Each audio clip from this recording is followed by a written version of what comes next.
There are 4 types of info that go into a video game in all conventional cases: visual art, storytelling, music, and gameplay. Visual art corresponds to design. Storytelling is thematic development, fundamental truths about life concepts, and music is mood. Each of these arts has a monopoly on its respective info when it's at a high quality. Nothing else can reach the precision and volume at which they convey their respective informations. Gameplay, however, corresponds to experiential info.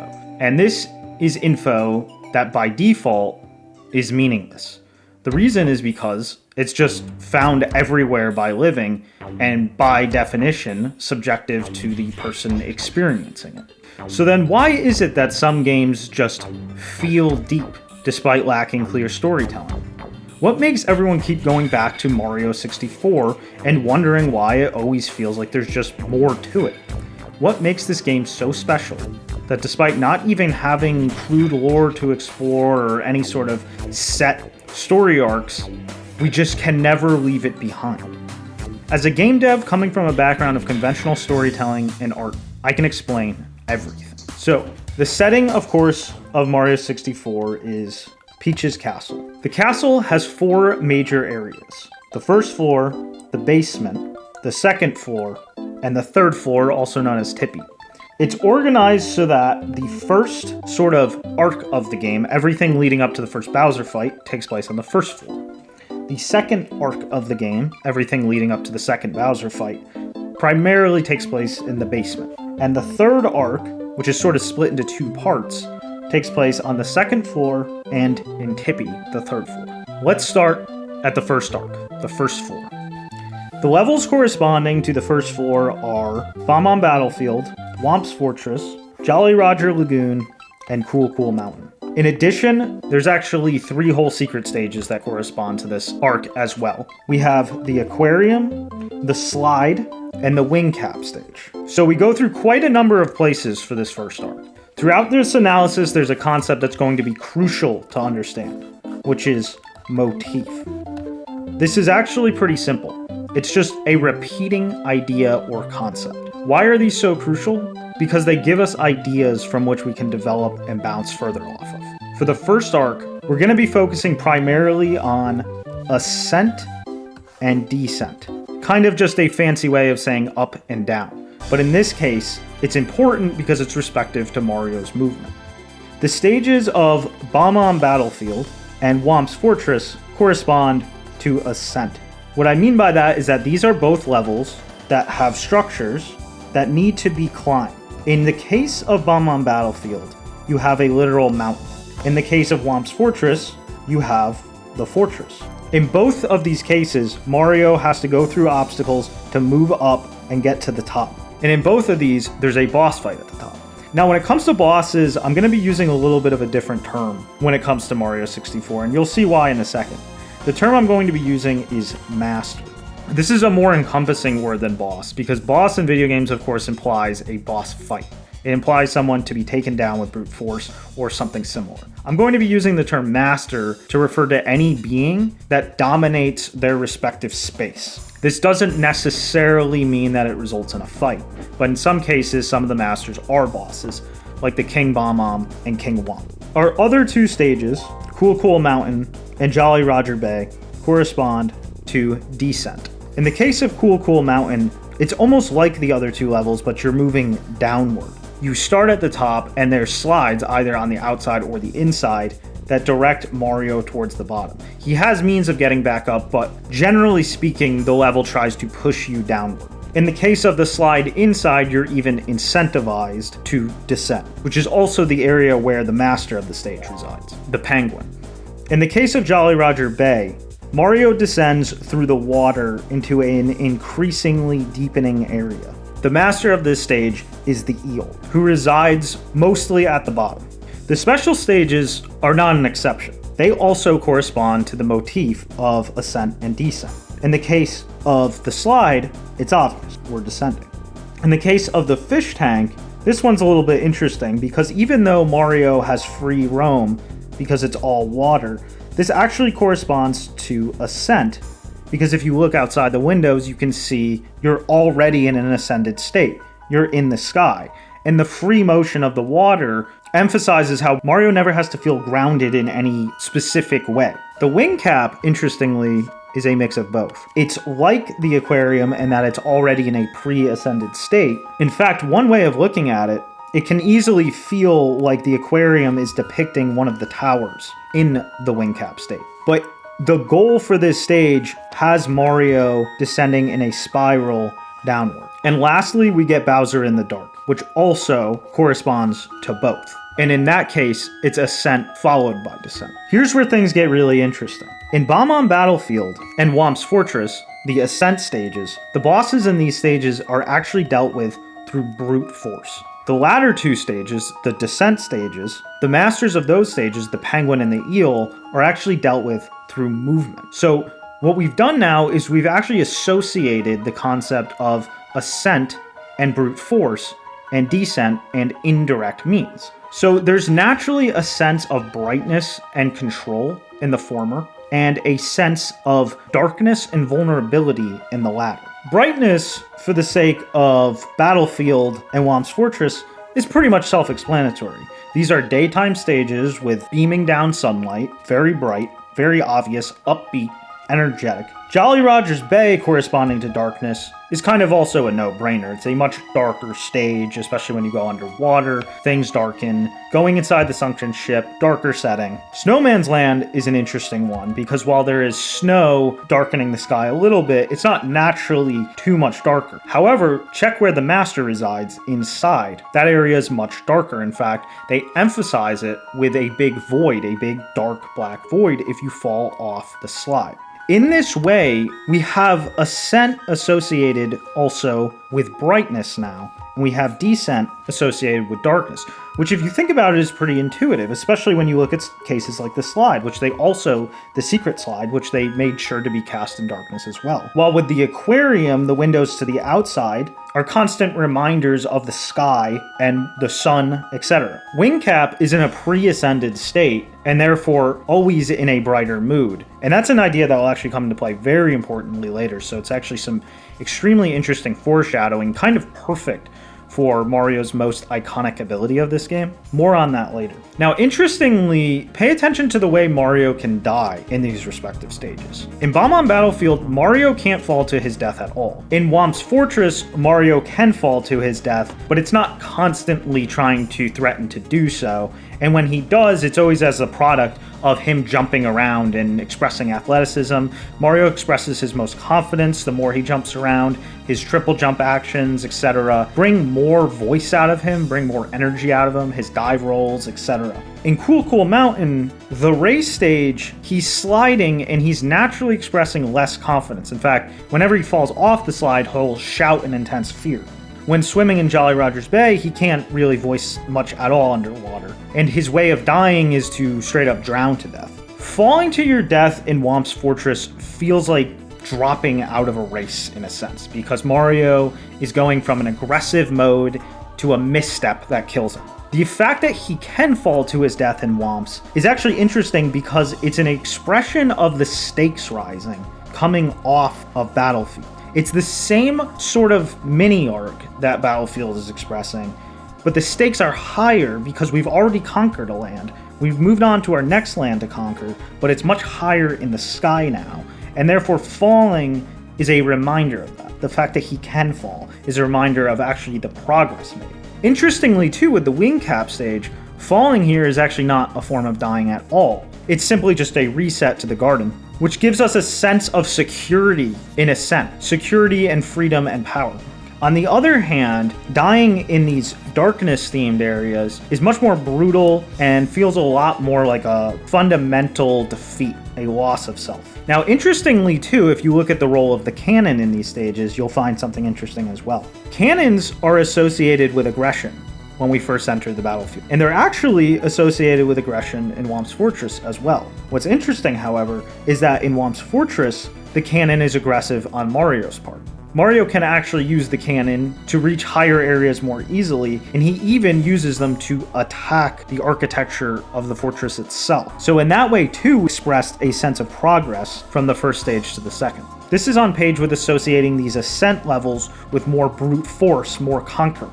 If you'll notice the role of the cannon in these two stages, the darker stages, the descent stages, Mario actually only uses them for traversing. And he uses them to traverse areas that are geometrically kind of insecure. In that case, it emphasizes the theme of motion, how Mario doesn't have access to brute force in these stages as much. These are more about dealing with things. They're responsive, passive. Interestingly, too, if we look at the placement of the piranha plants, of course, again, appearing in the first two stages. Piranha plants in this game are actually enemies that are specifically aggressed by Mario. They default to sleeping and they only appear in these brighter stages. And Mario has to actively approach them and be on the offensive to take them out. This type of thing is extremely important because as a game, you don't have this set means to characterize like you do in a normal medium. It's not like you can just up and say, oh, Mario has to be aggressive with a normal enemy. By designing them in this way, it makes it so that Mario only can be on the aggressive, which is a clever way of forcing characterization despite the freedom of the medium. And this is why I'm always stressing, you need to take into account what the character in the game can actually do, both their ability set and the context in which they express it. It's not like you can just give a character an ability just because it makes the gameplay more fun at the expense of meaning. And so this is what is interesting too, on the theme of progression from here, upping the ante from the battlefield to the fortress. Don't allow for mixed messages with that. Notice how Womp King is fought with more aggressive means than Bomb-Omb King. In the case of Bomb-Omb King, Mario has to be a little bit more reactive to him. He has to get up behind him, and all he can do is just simply throw him to the ground. With Womp King, he straight up steps on him and he uses the hip drop, a more aggressive form of attacking. If they gave a more indirect means of fighting Womp King, this concept of escalation wouldn't come through as well. Mario's aggression is escalating. Mario's conquering is escalating. And in that way, we know he's claiming the summit with each stage. He beats the boss, and then there's always a second star at the top of both of these stages. In the case of Battlefield, you get to the top in the race with Koopa Quick, and there's even a flag there and everything. It's a clear statement that the summit is like claimed now. In Womp, the tower appears, and when you get to the top of the tower, there's the star at the top. Mario is claiming the summit after defeating the master of the stage. Now, before we continue, this is where you have to stop and ask yourself, what mood are we experiencing through all these things? What is the actual consequence? What do these courses of action seem to point to? We could lazily slap some hero's journey or biblical comparison or something and call it a day, suggesting that referencing like archetypes is deep and meaningful for their own sake. But that's not actually what literature is about. Literature is about fundamentally developing concepts, themes, and ideas. It's not just reminding you that something exists, it's actually explaining the nature of that thing at an extremely deep level. So what develops larger concepts is when the elements that we've established come together and reflect off of each other. When we drop Mario in Bomb-Omb Battlefield, we quickly learn what Mario's character is all about in a more aggressive context. We know we can tiptoe up to piranha plants and smack them. We know we can crush turts, curb stomp Goombas, and outrun the self-harming Bomb-Ombs. And finally, we learn that he can even dethrone a king through brute force. This is literally no different than characterization in a normal story. We're seeing sides of Mario, and we're seeing them prove to us, and it's being consistent about it. We hear his voice, we see his actions. There's one idea to Bomb-Omb Battlefield, and it's Mario running through and conquering everything. This is fundamentally no different than if you take Gochiusa's first scene and you know that Chino is cold and Kokua is bright and friendly. It's a base to build off of. It's an establishment of a clear-cut character base. When you don't have that, you can't add anything or develop further to the character, which again is why abstract gameplay mechanics that don't do this actually hurt the game because they're confusing. Everything Mario does is either an act of powerful aggression, agility, or confidence. This is why it's such a smart choice of them to make Womp's Fortress an escalation of Bomb-Omb Battlefield. It's a way of double stating all these concepts. It increases our confidence that we were seeing the right thing because we get all the ideas again, but in a stronger manner. This is what I mean by these stages have a bright mood. All the words we would use to describe our mood in these first 2 levels is bright and positive. Mario himself defaults to bright and positive mood descriptions. His ability set clearly tells us what he's about. The levels are bright, like we were saying. The concepts default to the yang, the masculine one. So let me ask you, what mood does air dashing and double jumping and the like provide for a mountain climbing girl with supposed self-confidence issues? Is this a clean idea? Is there characterization to turning blue and flashing across the screen? Last I checked, I associated this type of ability with Alucard in Symphony of the Night, and he's the son of Dracula and an incredibly powerful half-vampire.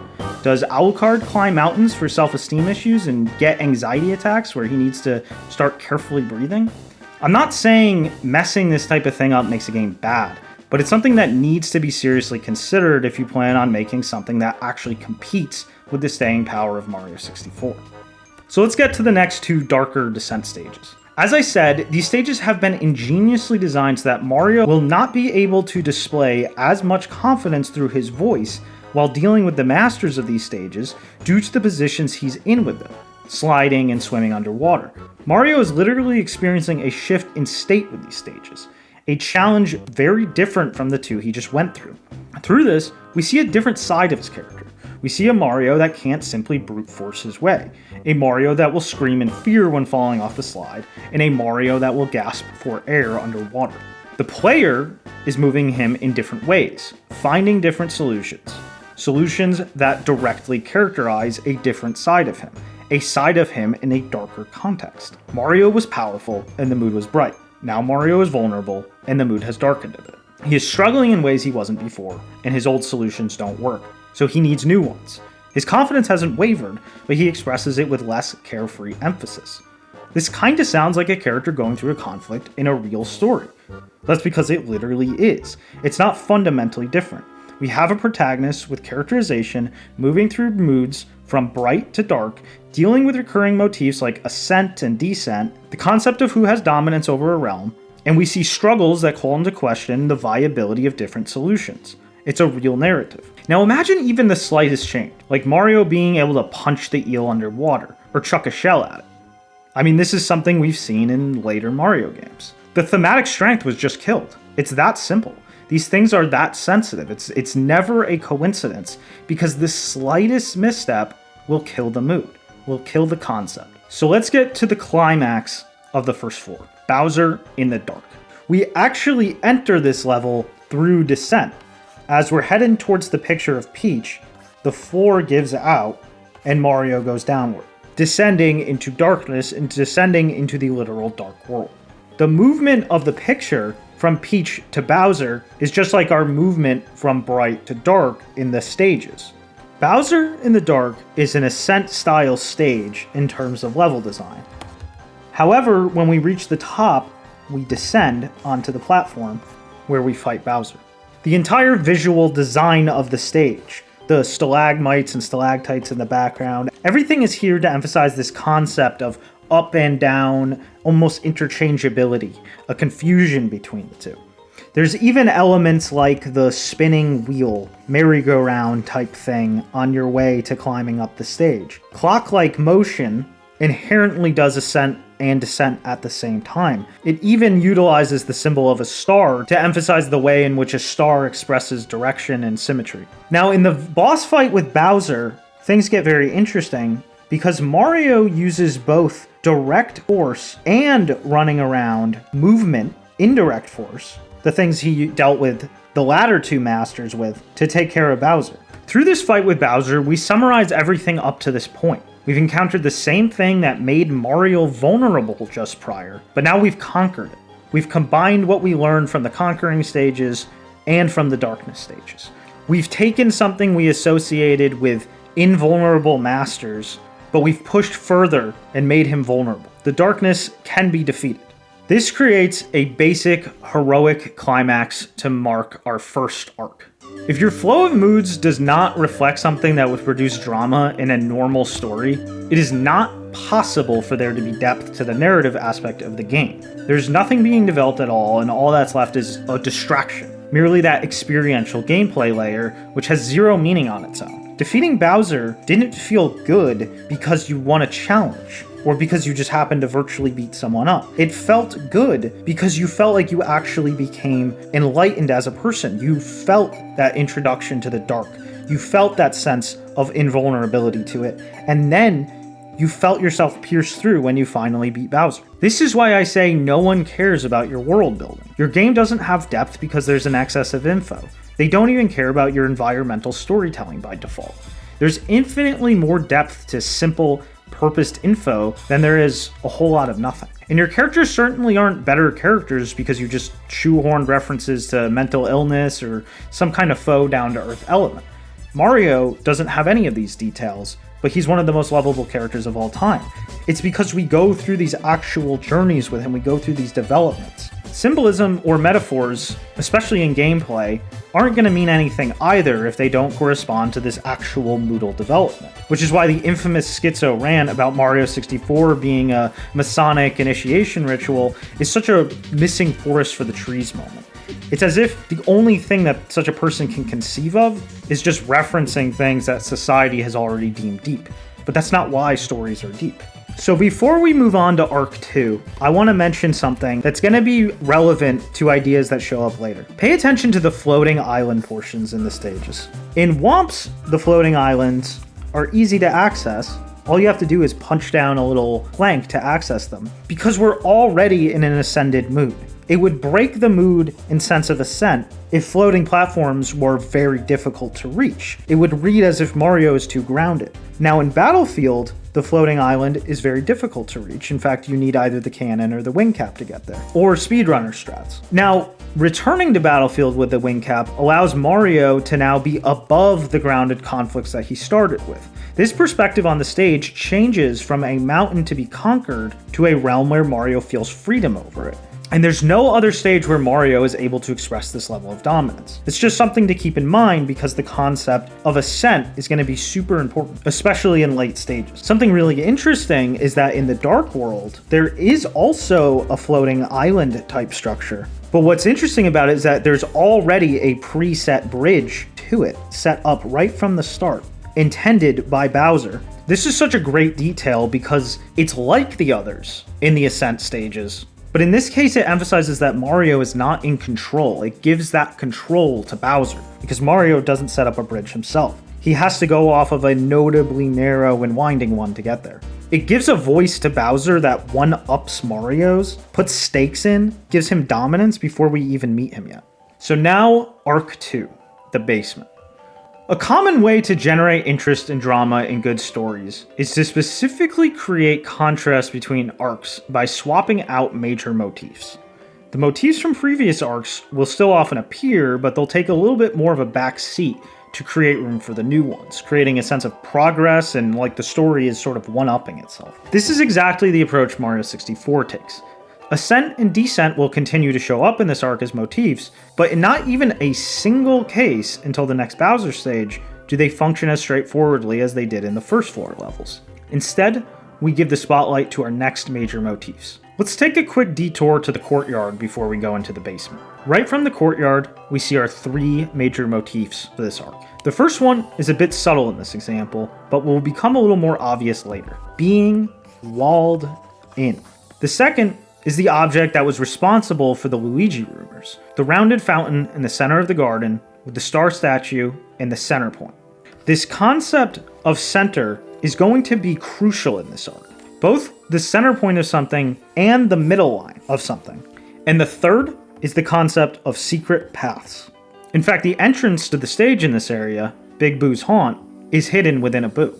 I associate Big Boo's Haunt with the second arc of the game, even though it's technically not quite in the basement, as I believe was intended, given it takes more stars to access than Bowser in the Dark, and is on the way to the basement section. And sure enough, the motifs of that stage fit with all the rest of the basement stages, but we'll tackle it in detail after a few other levels.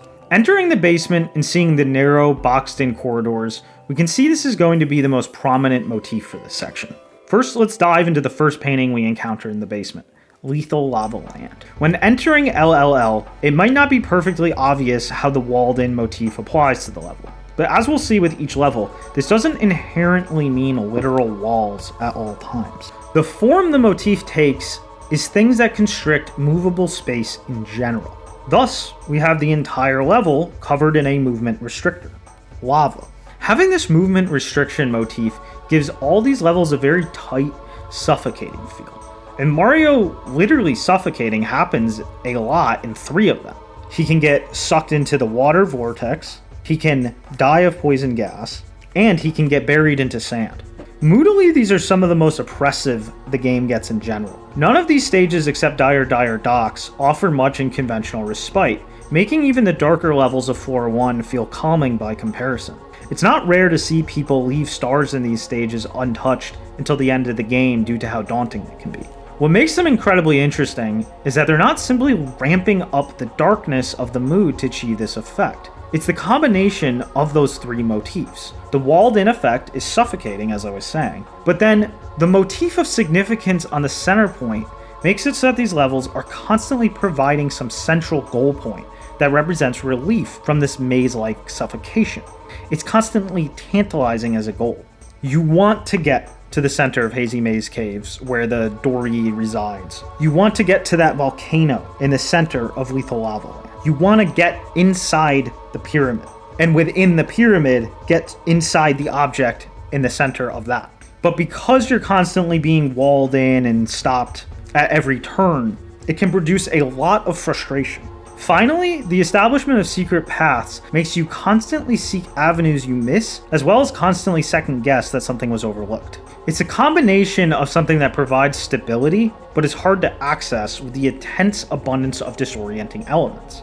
It's intuitive for LLL to be the introduction to this. All these elements appear most simply here. You got the volcano in the center, lava's everywhere, secret warp with the eyeball. You can drop into the cage at the center of the meshed area. And had something like this showed up in the last arc, this wouldn't feel as significant or interesting. Again, what I'm talking about being very careful with what you include where. The warps in the previous levels were in sort of obscure corner spots. You never had something like an actual specific center of a cage that you drop into, emphasizing that center point and that boxed in quality. Mario's characterization comes through really well in the stages, and that the tight spaces often force him to simply run or walk where he remains quiet, or do single jumps, which he always expresses less confidence in his voice with, than the more fancy jumps. Bowser's slide puzzle in Lethal Lava Land is one of the most interesting elements here, and always made me think why they choose to put that there. Let's break down the elements, which is always the best way to figure out something that you can't put your finger on quite why it's interesting, but you just can feel it is. It's an image of Bowser. We last associated him with bait and switching from Peach, trolling us. He's associated with fire, which there's plenty of in this level. He invites you to approach him this time, because he's got red coins on him, but he still tries to drop the floor out like last time. Add all these together, and we get the image of a more mask-off Bowser. We get a Bowser that is being more transparent about his nature. He has an element of direct challenge to Mario, and this fits perfectly with the feeling of all these stages, and especially what's going to be his Bowser stage for this arc, the Fire Sea.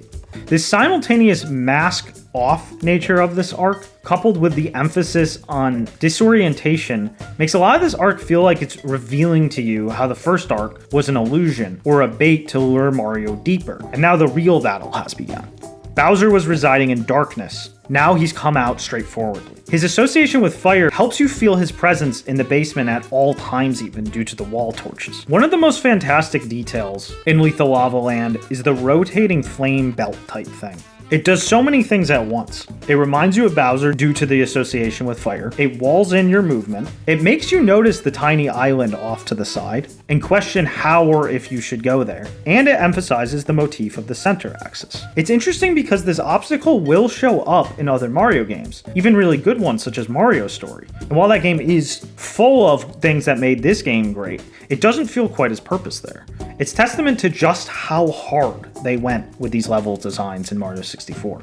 The bullies are also such a great, straightforward representation of the change in mood. Like Bowser, they were dealt with by brute force and movement. They can't be damaged, but they can be defeated by controlling and influencing their own position in space. Things are now mixed together in ways they weren't before. We're not going back to that paradigm of the first arc, where Mario was always either conquering or dealing with things indirectly. It does such a good job of making sure the progress of what we learned defeating Bowser in the dark isn't gone in that way.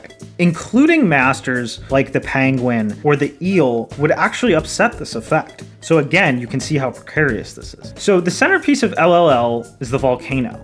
It doesn't emphasize itself as a summit. It emphasizes the flatness of the stage instead. We know very clearly this is not a stage of ascent or descent in the straightforward way it was in the first arc. They only happen within the volcano and they're mixed together. You fall in and you rise up. The first star in the volcano is centered in a shrine, so we can feel that center point, middle point emphasis. The second star is the product of a less notable path. Not exactly quite a secret path, but still on point with our motif of an overlookable path. And this one runs directly up the center of the volcano, making this really interesting idea where the center is significant even when it's not clearly so, as opposed to the first star which bordered along the wall. And this idea will return in Hazy Maze Cave and Shifting Sandland. For Shifting Sandland, the entrance to the level itself is literally a secret path. It's a wall that looks like a dead end. You get the pavilion immediately, and this area contrasts the restricting and disorienting nature of the rest of the level,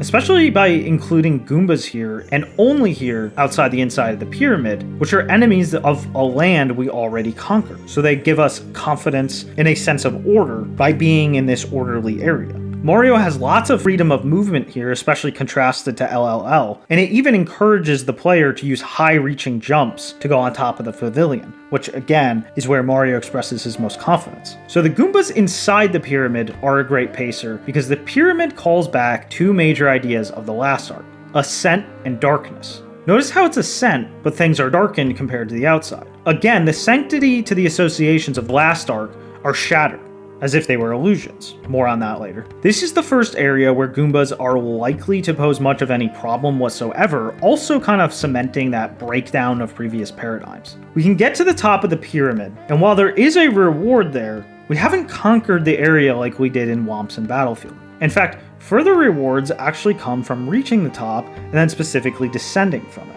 The master in this area is specifically in the very hard to reach center. They want you to ascend to the top of 4 pillars, only to then descend to reach the center point. The center point is the superior concept to ascent. It comes after, it supersedes it. The master isn't reached through ascent, but rather lots of ascents and descents, and a specific center point. This one always stayed with me in particular because it felt like such a deliberate breakdown of the ascent and descent associations we had with the first arc, especially in the way that it's a ritual, something arbitrary forced by someone else upon us. It's such a great way of clearly aggressively breaking down that association of ascent with conquering. The master of this area is surrounded by darkness, but this master is dealt with by brute force. In fact, the most straightforward kind, punching.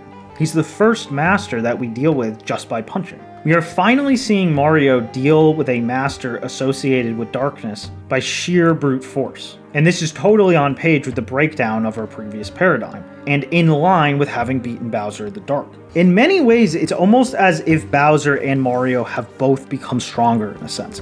Mario can beat things in the dark, but Bowser has broken down the simplicity of Mario's rewards and what he can easily conquer, and how he goes about conquering it. This is actually another great example of just how any other choice of how to deal with these hands would just make the game worse. Had it been throwing them, jumping on, any of those things other than emphasizing that finally we use the most straightforward form of brute force Mario has. It's not enough to just make whimsical decisions. You have to really think about themes and motifs and the progression of mood. There's something incredibly enlightening feeling and satisfying about finally reaching these hands in the center point that you were staring at the entrance of for just so long. It's such a fantastic composition, the way we have this center point surrounded by all this darkness. The areas to ascend to are even cast in a lot of darkness. And the center point is surrounded by sand, the thing we associate with restricting our movement. This composition does such a great job of emphasizing everything I've talked about thus far. Such a great job of contrasting the first arc's levels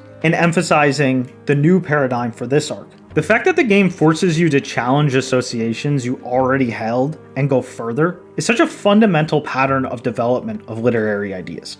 Literature is about progress, developing ideas and then testing them against contradictions and seeing what the result becomes while getting closer and closer to the essence. The use of a center point motif to really emphasize that feeling of approaching an actual truth, an essential point, not just getting higher and more powerful, but actually getting to the true nature, is just so effective in this context. We can genuinely feel the approaching true battle with a much more transparent Bowser than our introductory arc. Hazy Maze Cave is perhaps the most self-explanatory stage at this point, given what we've gone over. It's literally a cave maze. The entrance to it has the center point motif. The center point piece of the stage where the master resides, Dory in this case, is pretty much the perfect opposite of SSL. The master is harmless. It's a normally dark stage, but in this area, the lights are coming in from the top. It's natural rather than man-made. And there's this interesting idea where going even further beyond takes us to Metal Mario. This is interesting because Metal Mario is the strongest form Mario can take.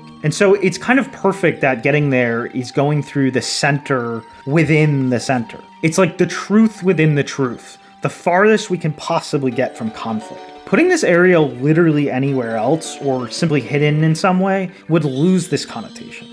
Again, you can't just put areas where they might feel fun to get to, or they might provide a good challenge. You have to be thinking about the actual Moodle context. Metal Mario is such a cathartic stage to reach because of this truth within the truth feeling, this center within the center. So before we finally get back to Big Boo's haunt, let's take a quick detour to the Vanish Cap stage. This stage always had a really mysterious aura to me.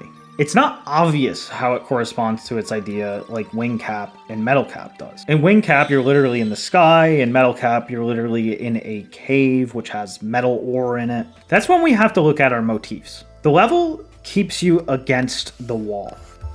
So from a top-down view, we have this kind of pattern where Mario has to travel in this sort of bordering. This, of course, follows the motif of being walled in. But what are we walled in by? Well, half by wall itself, and half by huge open space. Space itself. The center point focus of the level, all this stuff, if you actually look at what is the center point of the level, is literally open space, nothingness. Thus, Vanish Cap. It's also the most secret of the hidden stages, proactively requiring a secret access method, which gives this kind of association of emphasizing that the game is acknowledging invisibility and secrecy as associated concepts. Now, Vanish Cap has this very specific relationship with Big Boo's haunt. The Vanish Cap itself, the power, emphasizes the borderline between existence and non-existence. I think that's self-explanatory. Mario's literally appearing or disappearing. Now, the walls it lets you through in Big Boo's haunt depict boos on them. Boos are, of course, ghosts, borderline between life and death, and they themselves can vanish. So Big Boo Haunt has this concept of emphasizing existence and non-existence, and then extends it into the larger concept of life and death. And Big Boo's Haunt is incredibly interesting for the fact that it throws the center point motif kind of all over the place.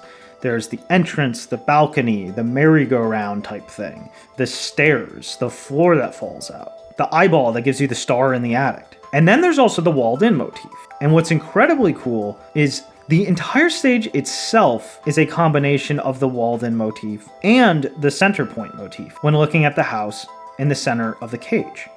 This way of sort of associating gradually and sort of almost combining motifs in this way is such a great way of giving the player a sense of meaning right under their nose.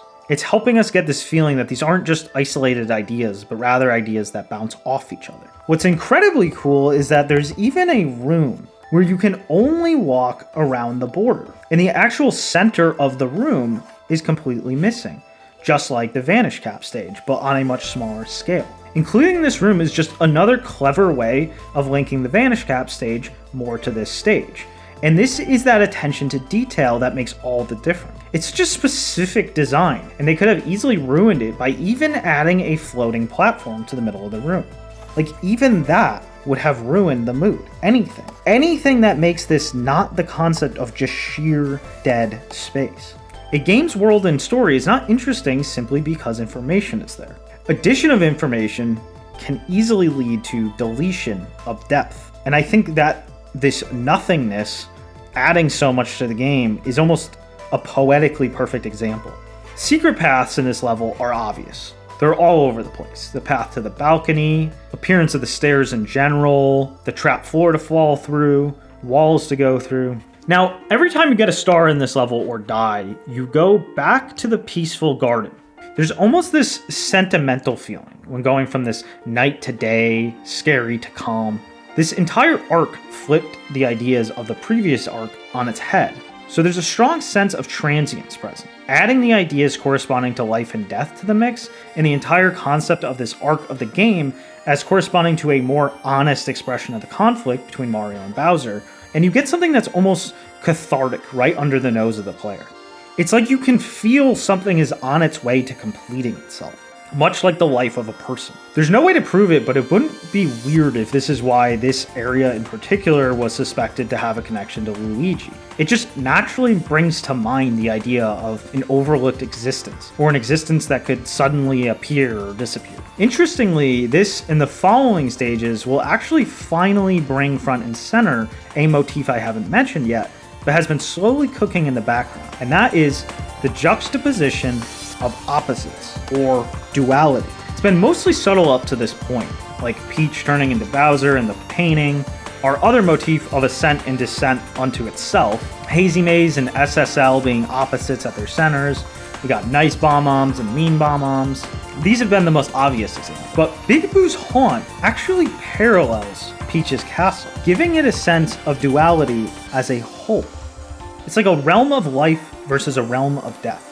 And this motif of duality will be crucial for the next arc, so keep it in mind. So now, we get Dire Docks.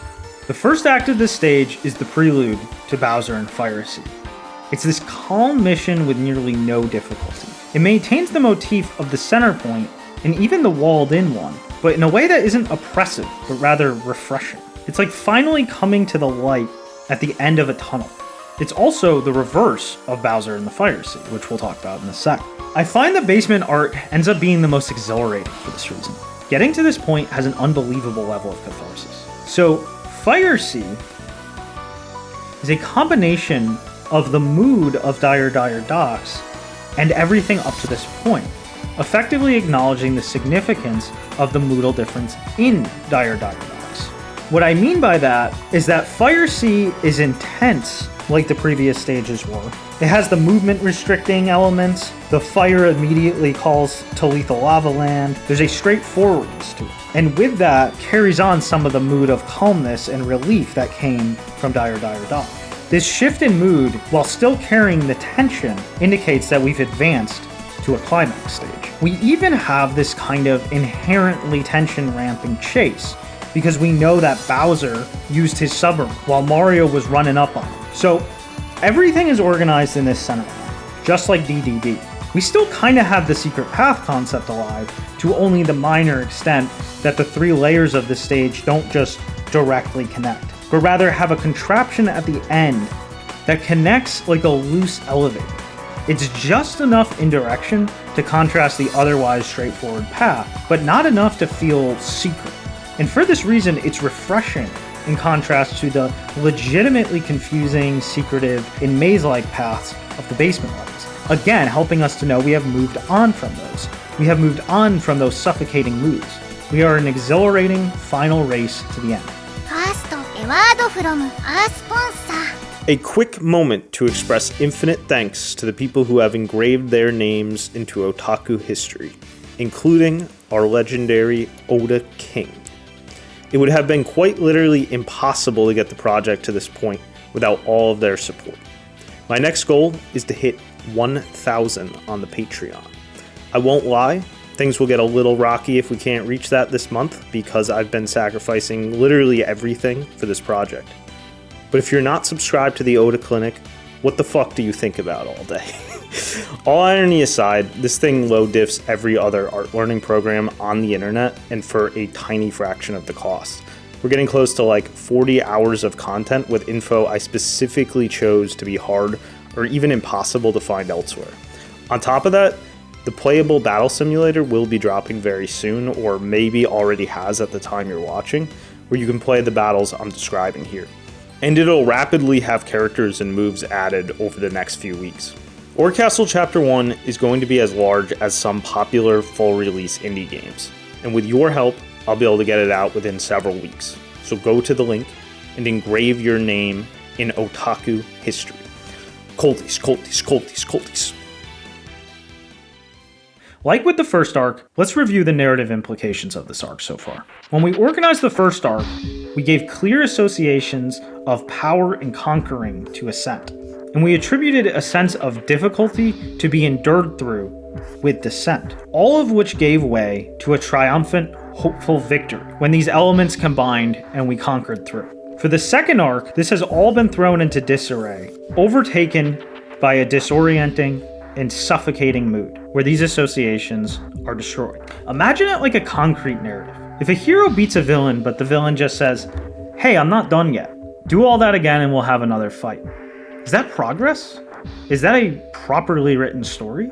I mean, maybe in Shonen Jump or American comics this would fly, but for properly written stories, such a thing is utterly unacceptable. This is why Mario 64 needs to present the next arc after the first Bowser fight as a fundamental change in state. The undoing of things we took security in, while also having the ability to reach more cathartic truths, usually accompanied by the center point motif in this case, coupled with that feeling of facing off against a Bowser who is no longer hiding in the dark, fundamentally makes us reflect on the ideas and moods we felt during the first arc as less mature and something to give way to the harsher but truer ideas of the second arc. This is exactly how literature develops, not by crude moral messages or by superficial cliffhangers, but rather through presentation, development, and evolution of concepts. Mario experienced the security of conquering kings. Bowser experienced the security of hiding in dark illusion. Both have shed these things now, and are ready to face off with a fundamentally different nature than their first face-off. It's a face-off that requires the first to exist, because the moods and ideas of the second climax require the breakdown of the moods and ideas of the first. We can't feel the disorientation and suffocation we felt entering the basement levels without feeling the order we felt in the ascent-focused and descent-focused levels of the first arc. We wouldn't be shocked at how much tenser it feels to be walled in and paranoid about missed paths than to simply descend into darkness if we never experienced those simpler descent levels. And thus, we'd never feel the catharsis of everything coming to an honest battle when we reach Fire Sea. All of this moodal flow and idea development could have been a normal, powerful narrative exactly the way it is, had it been written like, say, a normal novel. Many people confuse the idea for just clearing challenges as being inherently cathartic, and thus write off the idea that a game like this needs all these ideas floating around. But it couldn't be farther from the truth. Gameplay obstacles don't provide anything unto themselves by default, except distraction, can actually inspire the regret of time wasted in the player before anything else. This era we're in of believing games just inherently justify themselves as a medium is just completely lost, and it's a form of protecting one's vices by not wanting to admit that playing games without meaning is nothing more than an avoidance strategy for life. That's why in the same way as Mario 64, I myself am emphasizing narrative in every single aspect of my game. Nothing is whimsical. I'm giving all the structures and ideas in the setting the same thought that went into Mario 64. So as we get to the end of Fire Sea, the last structure is one that clearly references Bowser's traditional Mario 1 castle. We got these sort of gray brick-like structures with pitfalls into fire, platforms to jump on. This last structure helps emphasize that Bowser is here in his most essential form. It helps establish the previous arc as dark-themed, light that gave way to dark, dark that harbored illusions. But now, this is the true battle between Mario and Bowser. The same battle you know well from the traditional games. It's not a warp pipe this time, but rather a group of rings that warp us to Bowser. From a design standpoint, this states its circular quality much more than a warp pipe does. There's even a star in the center to emphasize this quality of a center point. We can see the evolution of motif clarity here. A great detail in the Bowser fight he has the power to teleport, giving him an increasing kind of foil relationship with Mario, bringing the two inherently closer together, due to the way in which Mario has access to the Vanish Cap, a similar power. So Mario wins, and then is that it? Mario achieved victory over Bowser, and then that's the end, right? Well, no, that's where the third arc comes in. And this is where the game's narrative truly comes in clutch. It's not uncommon for the very greatest stories to find a way to push themselves even further beyond what you thought would be possible when going by conventional story archetypes, and Mario 64 is no exception. This second Bowser fight feels like it could be a conventional end to a story, but we go further. We have one final arc to go through, split into two halves, the second floor and the third floor. The third floor follows the stages of Snowman's Land, Tiny Huge Island, Wet Dry World, and Tall Tall Mountain. Take a look at all these stages, and you might immediately see where the genius of this floor lies. You're no longer in Bowser's suffocating world on this floor. In fact, you might even think we're back to the ideas of the first floor, but you'll quickly see that the simplistic paradigm of the first floor is long left behind. This floor's two major motifs are the concept of so close yet so far, and the duality concept we already mentioned prior. And hey, what do you know? There's a freaking mirror. It's the only one in the entire castle. And this mirror does a great job of capturing both motifs at once. It's duality in that it's obvious, it's two sides of a thing, it's a reflection. But it's also the visibility of Mario with another Mario that you can get super close to, but you can't actually truly interact with. Having these motifs feature so prominently, while also having all four of these second floor stages emphasize the concept of ascent and descent so boldly, like the first four stages did, creates this constant feeling of like a borderline. Bowser is present, but he also isn't. The levels feel inherently more peaceful than the basement stages, as if Bowser's presence is more of a thin layer of hostility on top, rather than a perfect bread and butter match for them. This begs the question, what is the state of Bowser at present? Now that we beat him in a more honest and natural form, what logically is next? We'll keep watching. The answer to this question is where lies a lot of Mario 64's genius. Ascent and descent are always presented with a strong interchangeability in all of these stages. It emphasizes duality while also creating this feeling like there's nothing specific to conquer. Like, look at the apex of each of these stages. Do you see a clear master to conquer, or even an emphasis that that's the most important part of the stage, compared to Whomps and Bomb-On Battlefield? Definitely not. Tall Tall Mountain is constantly providing ways to go both up and down, and the closest thing we have to a master of the stage is just some mischievous monkeys. They can steal Mario's hat as if to mock him, and the idea of conquering in general. Beating these guys doesn't feel like settling some crazy conflict like it did in Battlefield and Whomp's Fortress. It feels more like just checking some mischievous kids. There's an inherent peace here.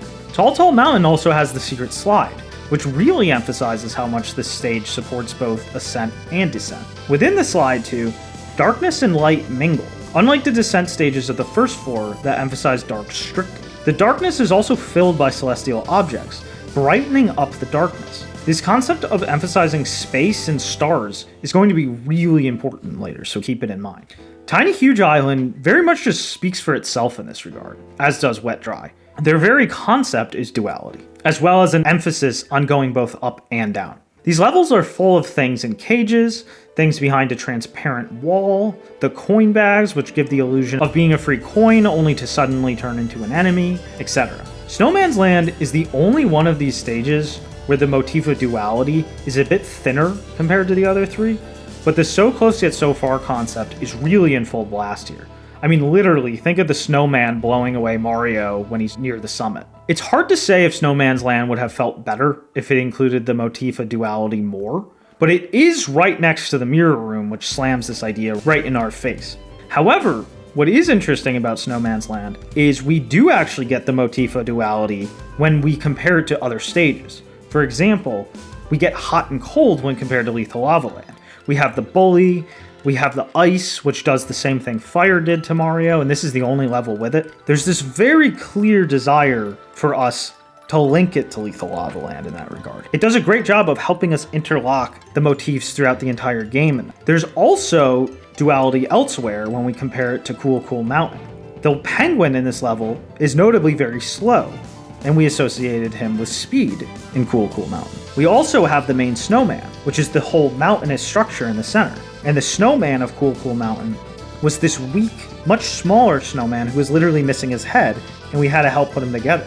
For a level this deep in the game, it's really unifying of the whole, to reflect this motif through comparison to previous stages. It's even possible that if it contained the duality motif unto itself too much, it would distract from the way it unifies the whole. As if to further emphasize the inherent peace of these stages, there's no boss fights except Wiggler, who is caged off and can hardly be called an actual master of his area. There's no Bowser fight, and the paintings on the wall are of places we've already been to that can't be entered, as if reflecting some kind of normalcy. There's also conspicuous paintings of the sky, and keep this in mind. And there's no secret areas to accidentally overlook other than the entrance to Snowman Land itself, which, unlike the entrance to SSL, feels almost like we're intended to notice it due to the mirror trick. It's almost a feeling as if things are becoming more transparent and more peaceful. So we simply progress to the final floor. Tippy is sky themed. The walls depict the sky, as well as stars in the sky. Tick-Tock Clock is presented as a tree that's stretched all the way into the sky. The three stages are the Cloud Stage, Rainbow Ride, and Tick-Tock Clock. Everything in these stages straightforwardly encourages and rewards ascent each step of the way. The summits of these stages are just points higher than other points. There's no emphasis of an apex to actually conquer. There is no floor beyond floating ones. There are no masters here. The closest we get is the Thwomp at the apex of Tick-Tock Clock and the Rainbow Cruiser airship, both of which are passive entities. They merely serve as platforms to Mario. And then we have the house in Rainbow Ride.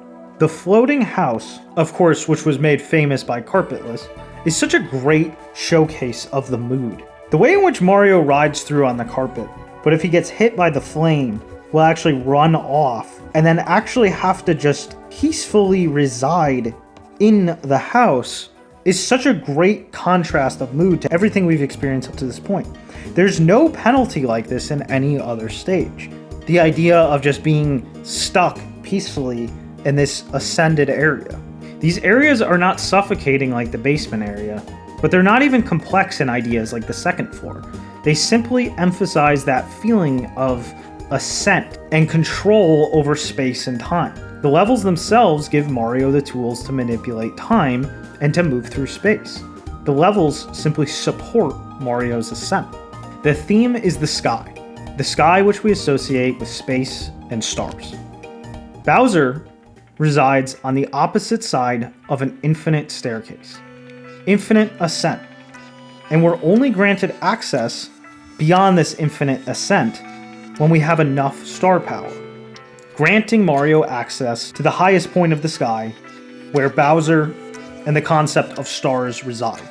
Bowser and Peach are placed in balance when running up these stairs, and I'm sure at this point I don't have to spell out all the motivic implications of this if you've been watching up to this point.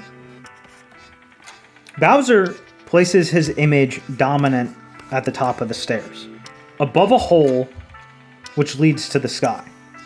Bowser is stating himself above the sky. The sky is Bowser's realm. He is dominant here. It's dark, but not in the way it was in Dark World. It's colorful and vibrant in the way a starry night sky is. Bowser himself is now reflecting the same vibrant colors we see in the sky. And finally, if there was any doubt, when he breaks down the platform they're standing on, as if revealing a true form, the final form he gives it is a star. Do you see what has happened here? Bowser is using the power we associate with Peach and Mario. It's no longer Bowser's identity fighting against Mario's. It's now two rivals competing over the same identity. There's something shocking about this, and the organ pipe music reflects this. For so many people, This ending made them not only emotional, but felt an indescribable sense of depth, but they couldn't put their finger on why. Remember what I said about how gameplay won't reliably do that without meaning, without real narrative. Let's look at the narrative implication. After initially attempting to defeat Mario through casting him into darkness, Bowser then faces Mario head-on, earnestly, as the truest form of himself. But he lost this battle. Now, he is not fighting Mario with his own essence. He is simply trying to claim the essence of what represents Mario, Peach, and the Mushroom Kingdom for himself, and block Mario out with that power. In a normal narrative, this would be a highly emotional act. It's this chance to look at everything that represents yourself, everything you take for granted as natural good, and see it for a moment as the target of someone else's envy and desire.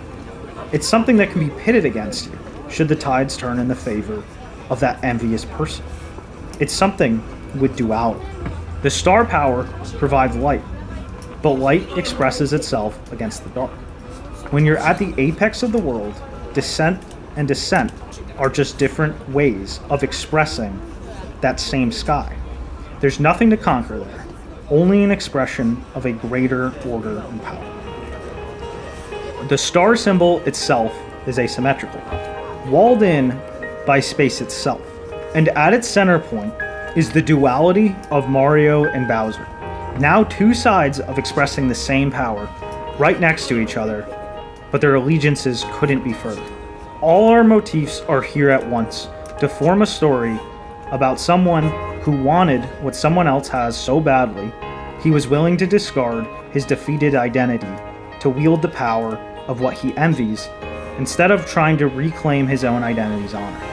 In this process, he forced his rival, Mario, into a humbling, submissive position with the very power that normally fuels Mario.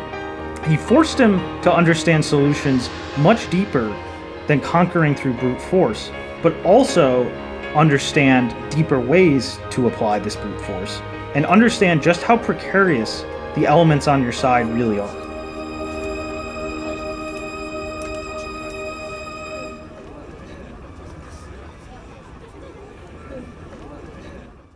This is what real storytelling is.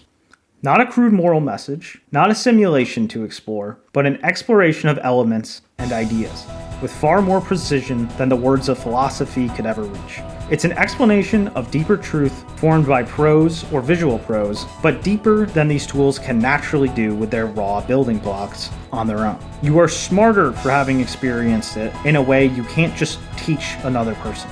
This is a powerful 3-act story.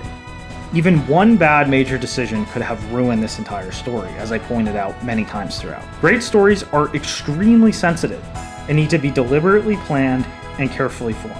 Swapping the place of even a single stage from one arc into another would break this game, let alone not making those stages deep enough unto themselves, or just putting junk ideas into them that don't. That's why people say all the time, even after getting all 20 stars, why does it feel like there's more to this game it's hiding? Why do we joke about every copy being personalized? It's because there is more to it. There's a level to it that you need someone with proper literary understanding like myself to point to. I went in knowing this game was deep, and I was shocked with just how much I found when I really dug into it. Nintendo in their prime produced an actual story that will always stand the test of time. This is not the norm. This is not the product of right time and right place. This is not something that can be replicated just by learning about conventional game design wisdom of a better time for it. And I'll be doing everything I can with my own game development to carry on this legacy.